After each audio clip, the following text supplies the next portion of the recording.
strange fact about me, I have only drank legally Hmm. outside of one instance when I had like a sip of alcohol because I asked Alonzo what he was drinking and he played a trick on me and gave it to me and all I had was one sip and I knew exactly what it was because it was Right. Uh-huh. disgusting. Um, and so I didn't actually like I've only drank legally and I didn't have like a real drink here in the United States till I turned 21, though I did drink in Mexico. I had a couple of drinks when I was traveling with the basketball team as an undergrad. So then, in addition to that, I've only had one cigar in my life. I've never tried marijuana or any drugs. And like, I'm not saying all this to pat myself on the back or anything like that or brag. It's just the Right. truth. Like, Right. this is just Hmm. how I've lived my life because it was important to me to live that way, specifically because um, you raised me to know our family history. So when I used to get peer pressured, like why won't you drink, blase splee, like you should have a drink, blase splee, you should smoke this. Why don't you try some weed, stuff like that. Or Um, even pop pills or. right. Well, I've never been tempted. Oop. I've never been tempted that way. That's Hmm. not me. I have never had that Hmm.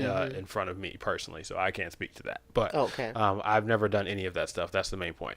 And the reason why is again because it goes back to our family history of which you taught me. And I remember when I would be getting peer pressured or encouraged to try those things, or would be in those environments, or people would ask why. Um, I always just told the straight up truth. I'm just like, listen, I got drug addicts and alcoholics in my family. I'm good. Right. And every time when I would say that, people are always just like, like, did you just say that? Why did you reveal that information? That's too much I know they information. act like it's so shocking for you to tell the truth, But it's the truth, but right? it's the And truth. and that's Hmm. you asked me why.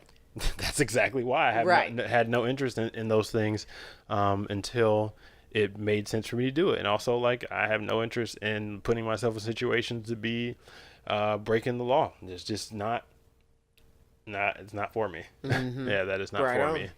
Um, yeah. Did you have? Oh, so I know what I was going to ask you. So, like, why was it important to you to share that family history with me at such a young age? Well, a lot of people don't believe that your family history can help you at the time when you're growing up. But really, in actuality, the good and the bad of your family history can help you and teach you. Yeah. I don't believe in lying. I don't believe in hiding things. I believe in being truthful about what's real in your family and outside of your family.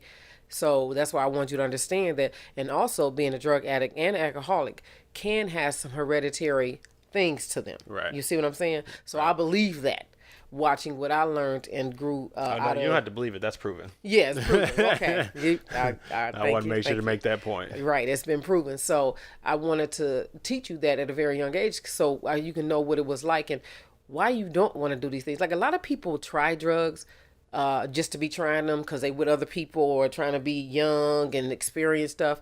But in my opinion, it's really dumb, Yeah. and it's just my opinion. Let me clear that up. If anybody who's still out here trying drugs for the first time, it's really dumb because there's so much evidence now. And Yeah. even before when I was a kid, there was Right. so much evidence before from the generation before of like, you don't even got to try this shit to know it can fuck you up. Right. You know, Yeah. alcohol is a different situation, in my opinion, because you take a drink, you might like it, you might not. Right. But it graduates so fast with the drug thing. You know what I'm Right. saying? It can go from one thing to the next so fast.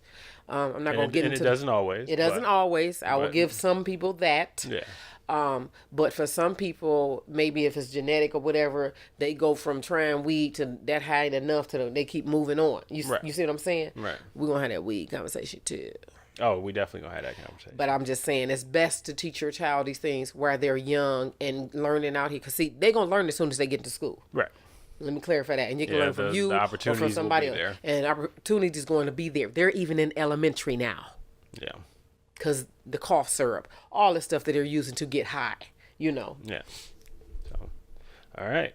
Well, that was a moment of nostalgia, and thank you for joining us.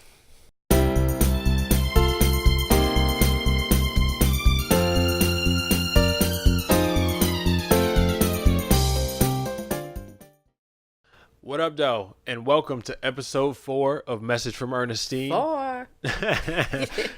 We're almost halfway to 10. Halfway to double digits. We're happy you're here for today's message. I go by the name LB. Oh, I'm so busy daydreaming. I'm Michelle, his mom. I was just thinking of some other stuff. Go ahead. Yeah. And as my mother just stated, we are a black mother and son duo from the legendary city of Detroit. We gather here weekly to honor the memory of my great-grandmother Ernestine, whose photo will be here soon, I promise, who bestowed wisdom on us that we now want to share with the world. We keep it all the way real during our discussions on current events and various issues that we all deal with as human beings. We also provide advice and tell stories, all from the viewpoint of Generation Y. Shout out to the millennials, that's me, and Generation X and my mom. Hey. If you'd like to follow along with our conversation on social media, tag us at msgfrmernestine and use the hashtag, which is spelled the exact same way. Also, please use the hashtag PodIn. That's a now listening hashtag that will help more people find our show. And again, that's hashtag PODIN. So we'll retweet, like, respond, and all that good shit. So let's get connected. Now, let's get started with Tell Me Something Good. Tell me something good. Bow, bow. I feel like we're getting close to doing that every week now.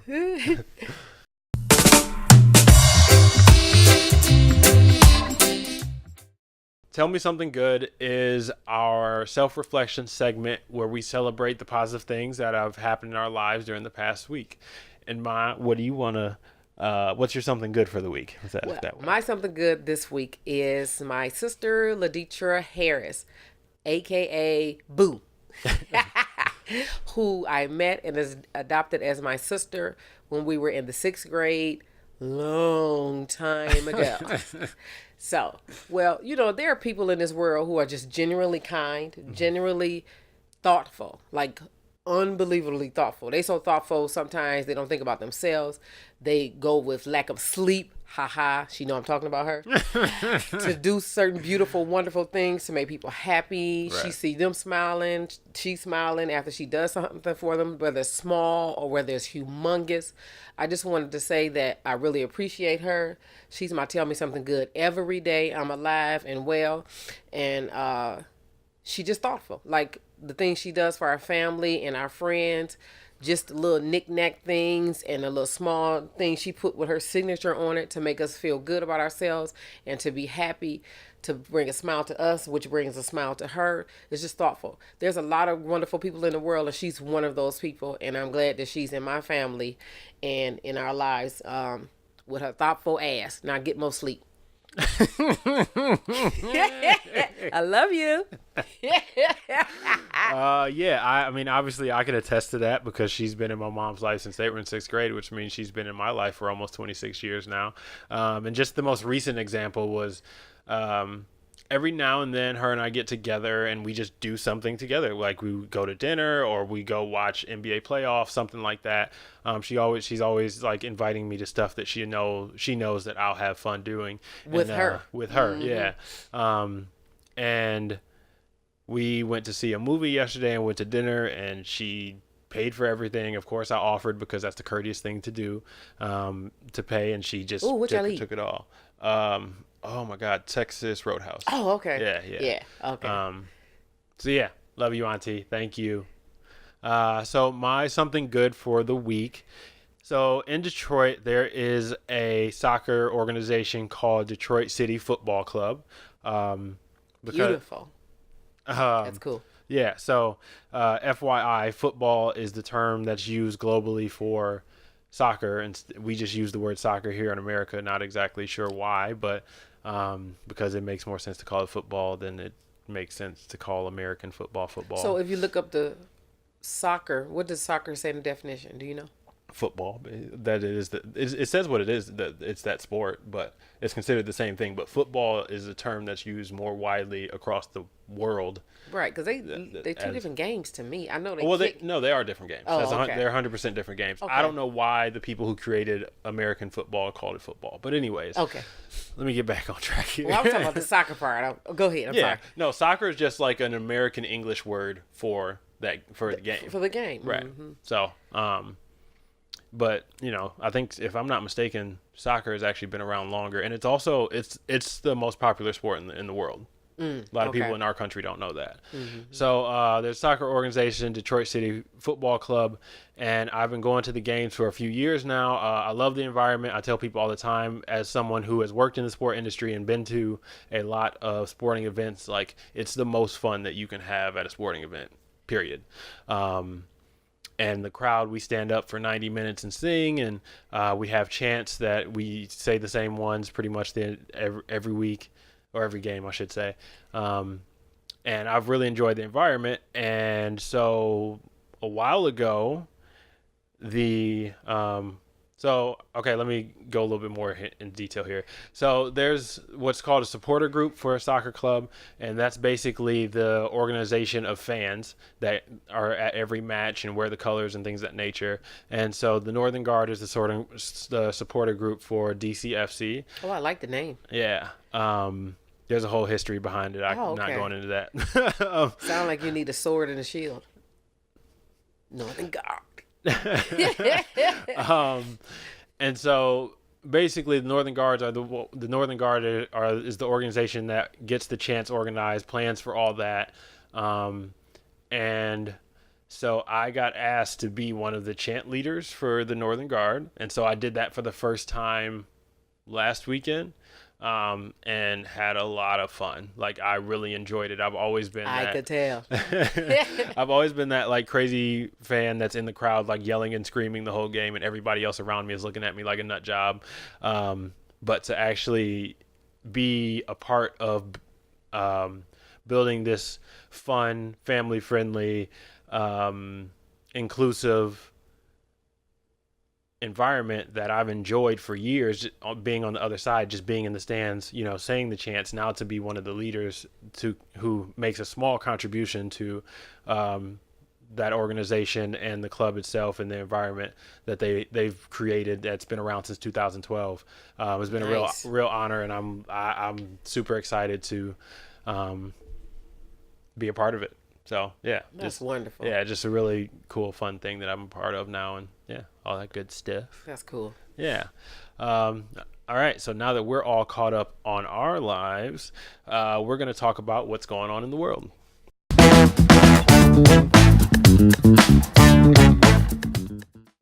What's going on is our news and current events segment. So Ma, what do you want to talk about today? Well, for me, what was going on in the news, this is a wonderful thing. The three young men that invited the elderly Caucasian woman to have lunch with them, it was just awesome. I read the articles and the stories that he's told since the event took place, and I always tell my son, the small little things that you do for a human being can change someone's day or their life, or for that moment. Yeah. To uplift them, you know. And it was just wonderful to see it from this group of people. Yeah. A young African American man and a elderly white woman. Just wonderful. It was so simple and simplistic to offer a hand to someone to comfort them, and you seen something in them that you wanted them to sit down. And the fact that she did it was amazing to me. Yeah. Because this down south, right? If I'm not mistaken, I think it was somewhere. Let's find out. I think it was down south. And it was just beautiful. It was just absolutely beautiful. I love the picture. I wish someone would interview her to get her perspective on it. I really do. I really wish she would do an interview. So if Alabama. I'm missing Alabama, oh my God, really? Alabama, okay. Yeah, that wonderful. is surprising. Yeah. Very surprising. But I knew it was like down south. Yeah. Yeah, I would really like to hear her perspective of it. I just thought it was so kind. Yeah. And her exception of doing it with them and sitting with them and talking to them. Like human beings. And having lunch with them, and they're telling their little stories or whatever they conversated about that day was wonderful. There's one specific story that she told them. Oh, yeah, which was wonderful. Actually, the next day would have been her 60th anniversary with her husband, who had now passed. And then gave her a little comfort that she sat down with those young men and had lunch. Yeah. So yeah, that was a wonderful story. That's a wonderful story. Yeah. Also, if y'all see me out sitting by myself somewhere, there's no guarantee that I'm gonna come join you. If you And I'm gonna ask. join him on that. Because some people, when you go out, You can do stuff by yourself. you go out, you Yeah. sit by yourself. You want quiet. You want to think about what you want to think about. You Right. want to read, Right. Spend or the you time want how to you listen want to your to. own thoughts in your own head and Right. figure out some things. Yeah. Because I do that a lot. I go Yeah. eat by myself a lot. Yeah, or go see movies and stuff by myself, and I know a Yeah, lot and of people never. It's a don't beautiful understand thing. but- It teaches you how to be good with yourself. Yep. And settled in yourself and be able to entertain yourself. Yep. Yep. Yep. 100%. Yep. So again, with what's going on, we are going to try and love sandwich these stories. So now we're going to get into some of the yucky stuff. So trigger warning, I am about to talk about a couple of things that include suicide, homophobia, and death. And I would also say religion-based death as well. Yes. So the first story I want to talk about is a 15-year-old high school freshman named Nigel Shelby. First and foremost, like rest in peace, God rest his soul. Oh, Lord. Amen. He committed suicide. For the reports are all using very specific language. They're saying we know he committed suicide, and according to reports from people that knew him and from Facebook and things of that nature, he did it because of homophobic bullying, which we know is a real problem. Yes. And he is not the first, and I wish I could say that I believe he will be the last. That like homophobic or not homophobic, I'm sorry, homosexual person, or just like a sexual or gender minority person who like kills themselves or gets killed because of their sexuality. And something that I want to say is just that like hate takes up a lot of time and energy. It's it's a disgusting thing, and holding on to that for people who for basically having hate in your heart simply because someone is different than you, and they just want to live their lives as well. Like members of the LGBTQ, I'm going to say plus because there's a lot of other letters in there that I'm drawing a blank on right now. Right. Plus is good. Yeah, those folks that are in that community and in those different communities, because they are also different within themselves, they want to just live their lives, right? They want to be treated like regular everyday human beings the same way because that's what they are, right? Because that's exactly what they are. They have every single right that we do as human beings who are straight and cisgender, which basically means that you subscribe to the gender, you identify with the gender that you were subscribed at birth, basically. And it's disgusting that people out there, because that's the other thing to think about. Like, yes, these were kids doing and saying these things, and kids can be disgusting, but I was never one of those kids. And you know why? Because I was taught not to be. I was taught better, and intentionally. And of course, this is something that we're talking about today, but there was a reason that I was never a bully, and things of that nature. So what I'm saying is, like, we need to do better as human beings. We need to do better. We need to treat each other right, because we all have to live on this planet together. And there's so many other like different hateful, bigot people that like hate other people that are different from them for various reasons. But the point is that hate has no place in this world, and it's disgusting. And we have to do better. We have to do better for our children, for our current and future generations. That's right. There's no other way to put it. Yeah, I have no other way to put it. And most of the people who disgust and hate people because of who they are, if they looked in the mirror, you really have a problem with yourself, in my 100%. Opinion. You have a problem with yourself. Yeah, all of this, to that point, a lot of these issues in the world, and I'll talk about, there's like 4 things in my mind that the world would be a better place if we had more of. I'll talk about those eventually, but healing is one of them. And they all actually feed into healing. Like all of us have things that we need to heal from, to get better. And be better. And to do better. As human beings. Yeah. So then the other thing you wanted to talk about was the California synagogue shooting, which happened yesterday. Say, my son just amplified, what's the word? Magnified what I was thinking. because emphasis. it applies to the shootings in California and all the hate crimes that are committed. It applies to all of that. Yeah. Bullying, because it's just the same thing, except for these people go out and they kill the people. You bully a child so much to where he doesn't love himself or like himself, you know. Uh, so, and it's just all hateful, horrible things. I mean, we need to be better human beings. And if you don't like somebody, it's okay. Or it's okay. But to hate someone and want them dead or want to beat them or hurt them just because you don't like them, that's not right. Yep. It's disgusting. It's disgusting. Yeah, That and you're we're not inhuman, in my opinion. Yeah, it's inhumane, and then also like all of that is learned behavior. Right. It's not something like children don't come out with hate in their heart at all. That's true. It all stems Unless from they got somewhere. a really gene little thing. Well, yeah, of course, there's gene Yeah. things that, Okay, but it's we're not going to discuss that, but go ahead. But hate is not one of those things that can get passed down. Right. Yeah. So getting back into some yummy stuff. Something good. Yeah, something good. I love sandwich. I like that. Yeah. We have to do this even just for ourselves because Oh, yeah. this stuff can be heavy and tiring to talk about. Very. Oh my God. I know after that black community conversation, we were both really tired. Oh my God, I was drained and sad. Yeah, it'll do that. So the other thing that we want to transition to talking about here is, this filmmaker, I believe in California, a black man named Morgan Cooper, he basically took the Fresh Prince of Bel-Air, the 90s sitcom starring Will Smith. I hope you all know that. And he basically took the concept of that show and turned it into more of a modern dramatic version. And I know you've seen the trailer for it, Yeah, but it looked good. and so he created a trailer for it. And if I'm not mistaken, he's actually going to make it into like a 8-part series, and that was just a trailer for it, but I can't remember.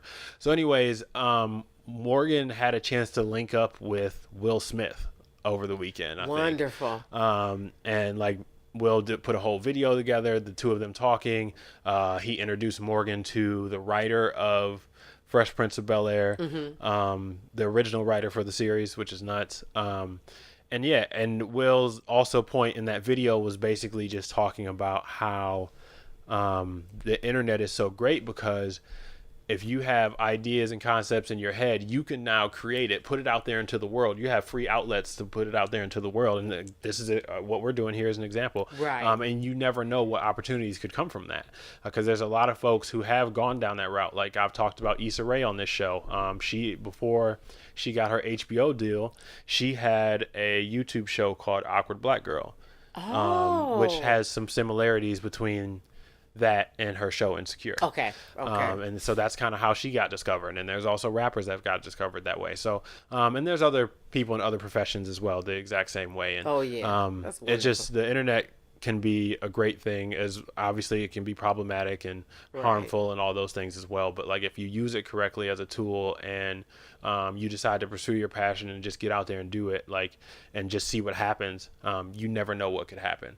So, again, just like we're sitting here on this couch now talking, we're on our way to 10 episodes. Like, if you have something that you want to do or create, like I suggest you get out there and try it. Again, you never know what could happen. You never know what could happen. But anyways, that trailer is really good. I'll throw that in the show notes so y'all have a chance to check that out as well. So then the very last thing we'll talk about with what's going on, because we have to at least touch on it, because again, blurs. We saw Avengers Endgame on opening night, so this past Thursday. It's so good. Oh my God. It's wonderful. It's wonderful. It's a lot of movie because it's 3 hours, but they get a lot of stuff in. It brings the entire Marvel Cinematic Universe, so all 21 movies previous, it brings a lot of things full circle and leaves the door open for a wonderful, great future. And it was just a roller coaster of emotion. It was honestly like, and this is coming from a heavy Game of Thrones fan, like it's the most epic thing I've ever seen. And I've watched a lot of movies and TV, and like I'm a Game of Thrones fan, which I thought it would never get more epic than that. And I also thought that Marvel would never get any better than Infinity War, but it did. It did. It brought a lot of humanity to what they always had, humanity in all their stories. Yeah, it's always been very grounded. Yeah, always been very grounded, very humanitarian. and teaches you some morals and values of things. So if you're a fan, you're going to love it. If you Yeah. want to become a fan, you will like it. Yeah. And if you want to see something that can teach you some morals and values of peace and humanity, you'll love it. Yeah. Yeah, Yep. yeah, that's a really good point as well, and I would say that too. Just like that's something that we can learn from a lot of different TV and film that people miss, Exactly. because a lot of People people miss. just look at TV and film on this surface level of what the story is, but like there's always something. Filmmaking is and filmmaking, basically, just put it that way, is an art, Is an and art. like there's always something, at least with the good products, because there are some that get made just based on the surface level, and that's what their issue is, but whole nother conversation. But when it comes to TV and film, there's usually something, like some underlying theme Right. to it that is motivating the story, that's motivating Right. the character arcs and things of that nature. So just something to keep in your head and look out for as you're watching TV and film moving forward. So that's also, again, why I created my other podcast, which is called Whiskey and What I Missed, where I rewatch film and break down different scenes and things that I didn't notice the first time around and try to give it a more in-depth look. So again, that podcast is called Whiskey and What I Missed. Shameless plug. Cool. So, All right. now that we are all caught up on the world, let's get to the main reason we're all here. It's time for today's message.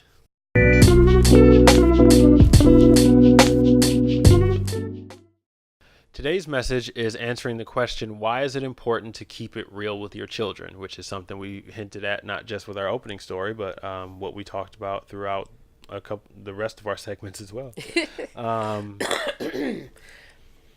So what I want to start off by saying is, like, when we say keeping it real with your children, like, of course, something to keep in mind is, and again, also, FYI, this is coming from someone who does not have a child. So I am trying to look at this from my perspective as the son of someone who kept it real with me throughout my entire life. Right. So I want to make sure I give that context. And so I think one thing that's important and that you did put emphasis on too, Ma, is that yes, keep it real, but of course, like, there are things that are age appropriate. Like, you want to make sure that it's something that your child will understand. Oh yeah, definitely. Yeah. Definitely. Yeah. Yeah. At the time, you pick and choose the times of the age of your child to teach them things.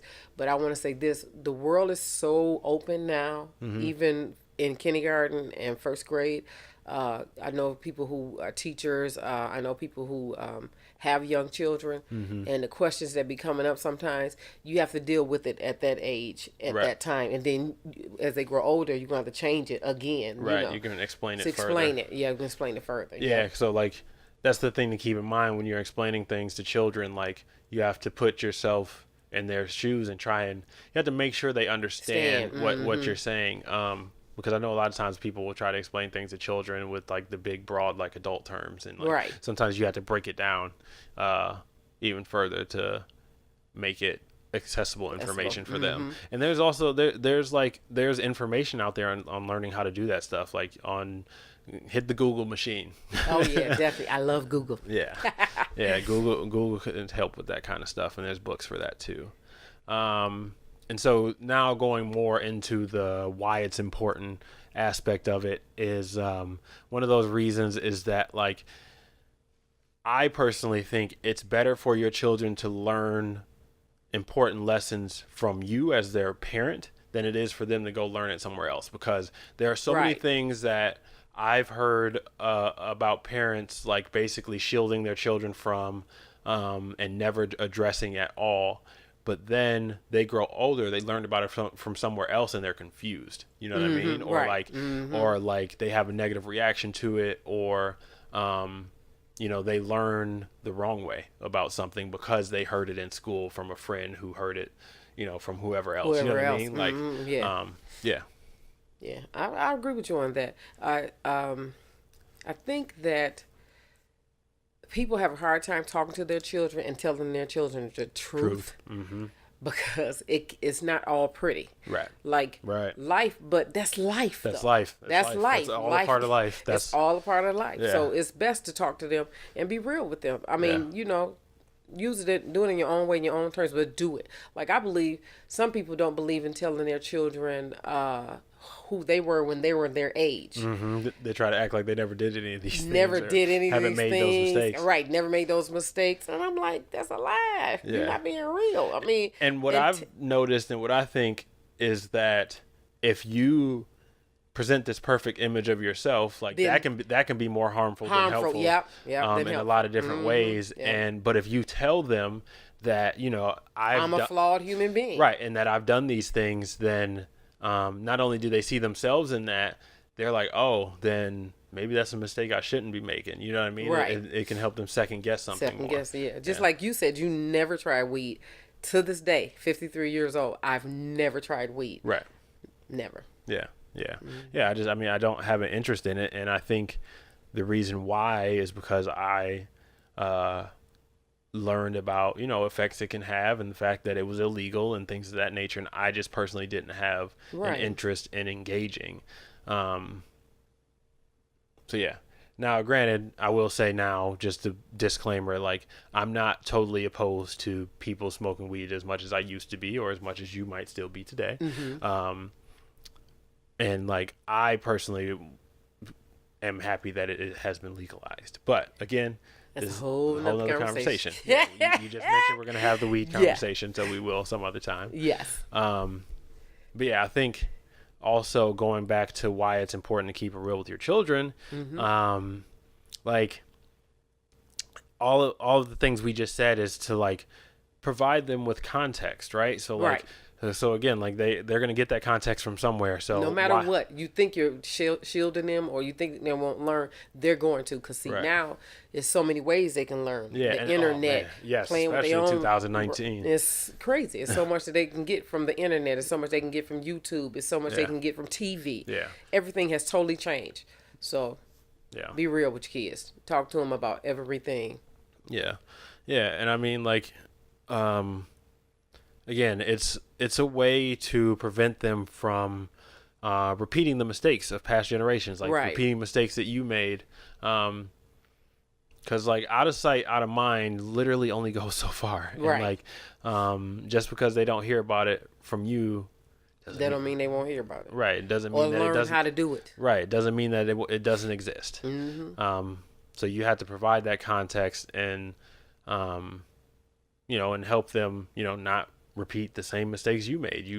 You want your children, again, we stand on the shoulders of giants so we can see further. Right. You have to put them on your shoulders and by verbalizing the things that you want to talk to them about as well. Right. And then so another point that I would make too, that from my experience, I felt is true, is just that like that honesty gets reciprocated tenfold, right? Like your child may not understand why you're talking to them about all this stuff in that moment, but when they get older, you know, whether it's my age or even a little bit younger or older, whatever the case may be, whenever it clicks for them, they realize why that honesty is important. And and see, that's, I think now reflecting back on it, like, you being honest and straightforward with me is why I was honest and straightforward with you, and why we've always had a good relationship and been open and honest with each other. And I think, like, I don't know if we would have had that if you had not put that emphasis on, you know, raising me. Right. Just like I make the joke, I tell him, like, when he was a kid, my grandmother, which was Ernestine, that's who the show is named after, and my mom, which is who's Peaches, they used to always say, well, you tell them too much, y'all. You talking about stuff that's not necessary. And I'm like, no, that's not real. This is just me and him up in here. I'm trying to raise him to be in the real world and not the fake world. You know, I want him to know the real deal about our family, our background, our history. I want him to know of what I think a good man is and what I think a man should be, you know, and not just because of that, because I am a woman. My opinions matter. My thoughts matter. And how the kind of man and young man I want him to be. I want him to know that and have that instilled in his head and hope he walks into those shoes. You know? So I told him a lot of stuff. And I don't know why they try to act like they wasn't real. Because, disclaimer, this is not for children. This right here is for the adults. Listen, when I was a kid, I asked my mama, did a tampon hurt? You know what she yelled back down the steps? Do a dick? I said, oh, no, why you just couldn't say tampons don't hurt? But that's how real it was in my crib. You know what I'm saying? Right. When I was younger, teenager, first started, having sex or whatever, I was washing my own clothes, but my grandmother would do it sometimes. She was crazy as hell, but real as hell. Yeah. I smell them drawers. I wash them. You up there, you having sex now? Well, you better protect yourself. So that was their way of being real. Right. The real deal is you got to be real. Have these conversations, So you put stuff into your children because that's how you want them to turn out. Right. And being real and honest. Like I hear people say, I wouldn't talk to my child about if I had an abortion. Right. But why not? Because first of all, that young woman needs to know you shouldn't get pregnant and avoid pregnancy at all times until you're able to take care of a child and be there for a child. Right. And when you're ready for that. And when you're ready for it. So that means protect yourself at all times. Right. Because you don't want to end up having to have an abortion. Right. Because it's not a way to prevent yourself. No, I know people who use it for, what do you call it? Oh, Lord. You had to. It's horrible. Oh, my God, I can't get it.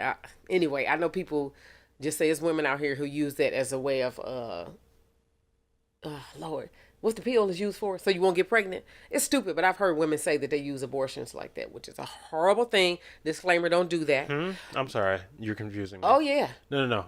You're literally confused. I'm confused. I don't know what you're saying. They use abortions as a way to... I don't know. How did the girl put it to me? I can't remember. This is so many years ago, so I'm going to dismay that. Cut that out. But anyway, because it's a crazy story, but it was put to me like, I don't care about getting pregnant. I just have an abortion. But that's not birth control. That's what I'm trying to say. That's it, y'all. Okay. I knew someone who was using it like it was birth control when just don't get pregnant. Oh, my God. Ain't that crazy? I had no idea.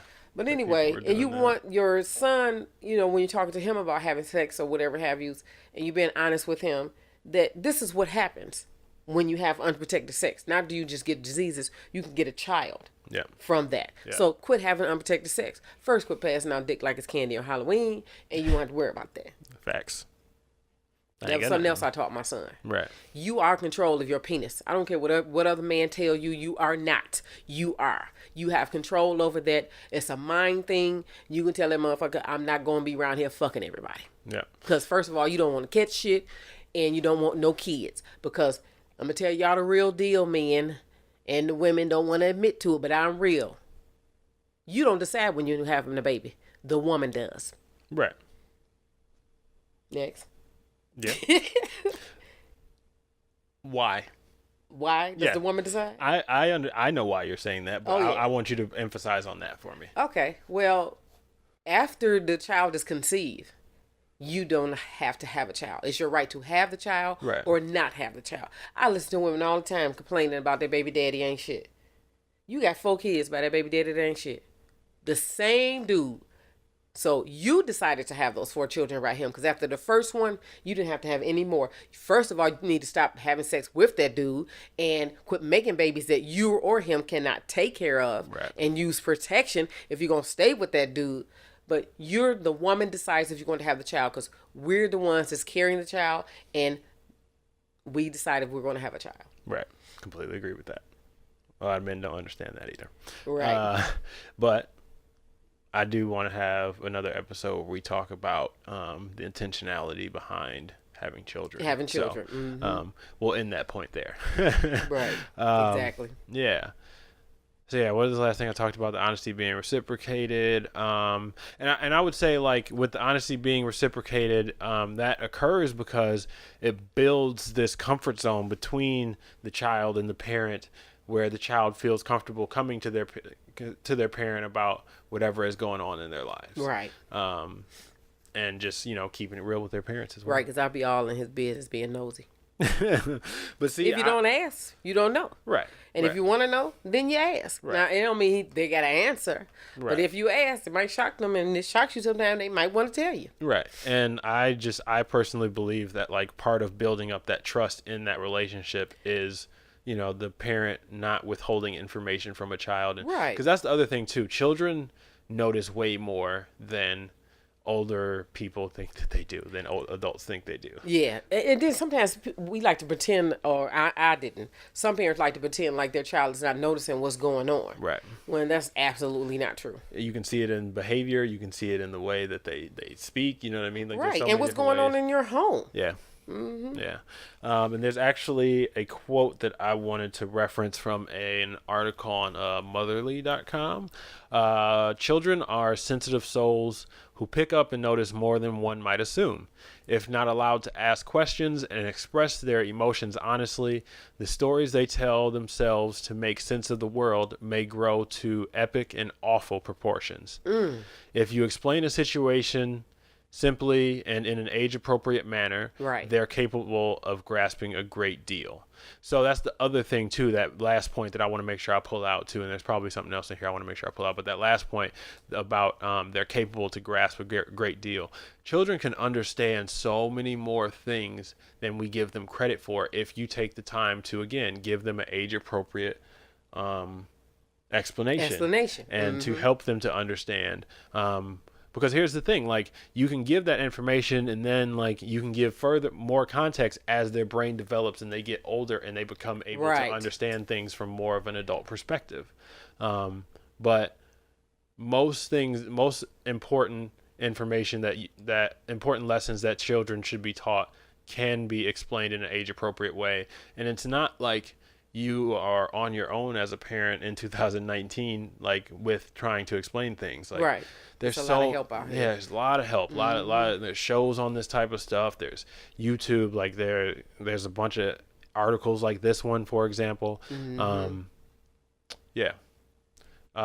So what else did I wanted to pull out of that quote?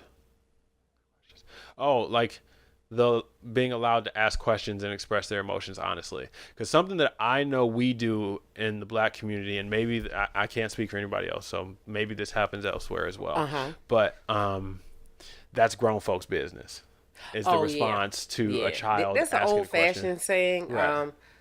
So even if you feel or the other thing is, like, sorry to cut you off, but I just thought of another way that gets stated is oh, you'll learn about that when you get older. Right, but you just showed it to me, so I'm learning it right now. Right.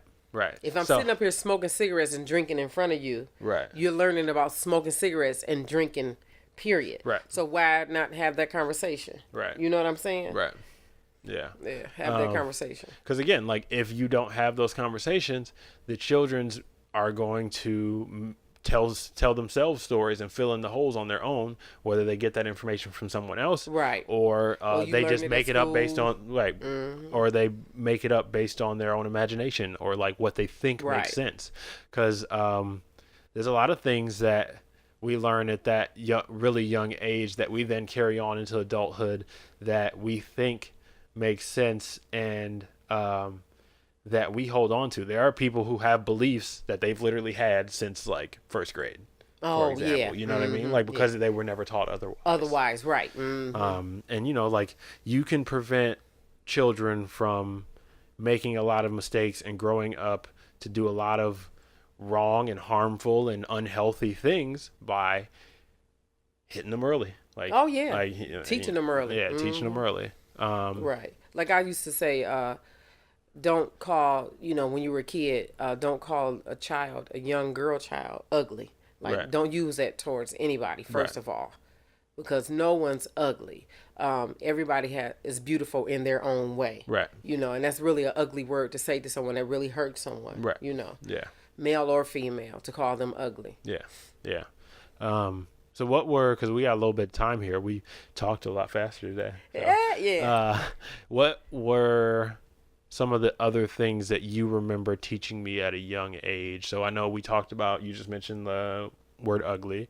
And we also talked about, like, me as a man, I don't have to be out here just, like, slinging dick, basically. Right. And that it doesn't make me a man to sleep with as many women as possible. Right.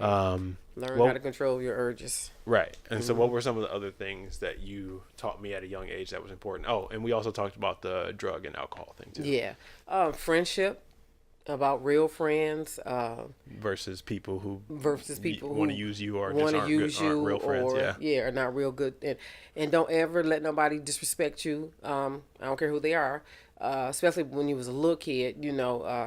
Don't just let nobody talk to you any kind of way, say Right. nasty things to you, or treat you any kind of way. Because some kids are going to accept those things because they want to belong.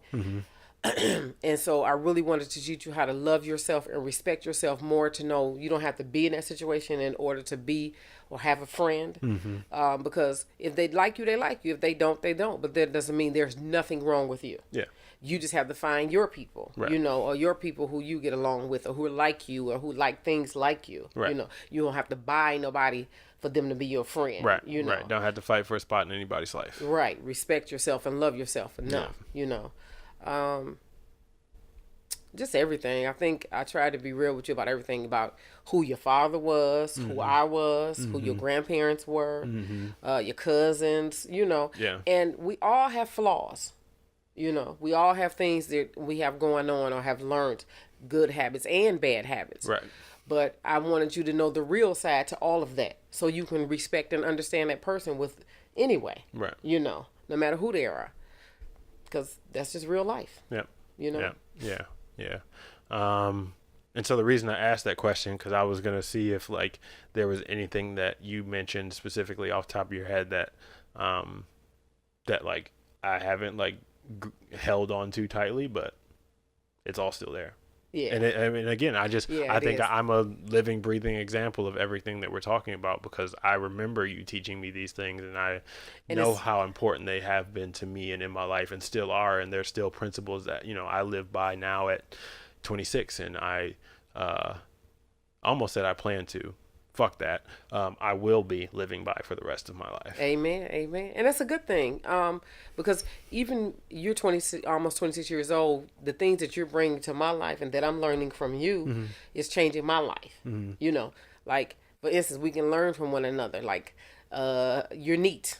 I wasn't neat. I was neat enough when you was a kid, but not the way you are, which is wonderful. So that go to show you, this is just my opinion, and also I believe there are studies.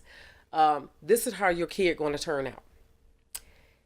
3 different ways. There's only 3 ways your kid going to turn out. Exactly like you, totally opposite, or a good mix. There's no other way, because you're raising them. So they're in the home with you, learning from you. So you start the foundation, and I want you to understand that. Even when you start to when you get ready to plan to have a child or whatever have you, and notice I threw the word in plan. Very important. Very important. That this is stuff you have to think about, because being a parent is an extraordinary job. It's an extraordinary gift. Right. It's not no joke. It's not something to fucking play with. It's nothing to play with when you're bringing a human being into this world. Just like I was honest with my son. He was not the only time I got pregnant. When I told him that, he was like, "Oh, okay." Didn't know. By the way, that was very recent. Very recent. I was being real, because like I said, the conversation that came up with me and some other people were talking, and I was like, "Dang, did I tell him about that?" And he was like, "No, you ain't tell me about that." Right. But I was being honest, about what took place in my young life, and whatever have you, and what I did about these things. Right. And to that point, to just kind of emphasize that, because a question popped in my head that someone might have who doesn't know us that well personally. I am the only child from my mother. Yes. Yeah. Yeah. So. Cool. You got anything else on today's message? Oh, that's it. Listen, y'all. Talk to your children. Be honest with your children about as much as you can, from the time they're here to the time they leave your house and after they leave your house. Yep. A lot of people try to shelter their kids from things like, I said, people was in a house with a husband who was violent, or whatever have you, and they abusive, and they think their kids not hearing that. They think it's best to stay in the house with that man while he's treating them. You're teaching them a whole different lesson. Yeah. Or you might have a crazy woman, so I ain't gonna just put it on the men. Right. It go both ways. Crazy go both ways. For sure. Abuse goes both ways. Yeah. And unhealthy behavior is unhealthy behavior. Way as well. He's teaching me words to use instead of old school words. Hey. You use the words, but that make those the words most you're sense. using are good too. They're very good. Right. No, They're very good. I but appreciate it's just like a change in perspective, because a lot of these things, like, we identify them one way, and it's like, of course, it can be negative regardless, but like it can make them seem like it's so negative that it's irredeemable. You know what I mean? And that's usually not the case. Yeah. All right. So that will do it for today's message. If you enjoyed this show, please rate, like, subscribe, or follow wherever you're listening or watching us on video. Follow us on social media at msgfrmernestine on Twitter, Instagram, and Facebook. Join the conversation or share this podcast with your friends by tagging us and using hashtag MSGFRMErnestine and hashtag PODIN, PODIN. We also accept topic suggestions, so that's a good place to submit those. And again, friends and family, feel free to continue texting and calling us on that. And with the feedback as well, too. Really appreciate that. We just got some good stuff recently. So also check out the show notes for our social media, as well as links to stories and information that we referenced during this episode. And that will do it for us. We hope you join us for the next episode, when we'll be back with another message from Ernestine. All right. Thanks for joining us. Peace and love. LB out.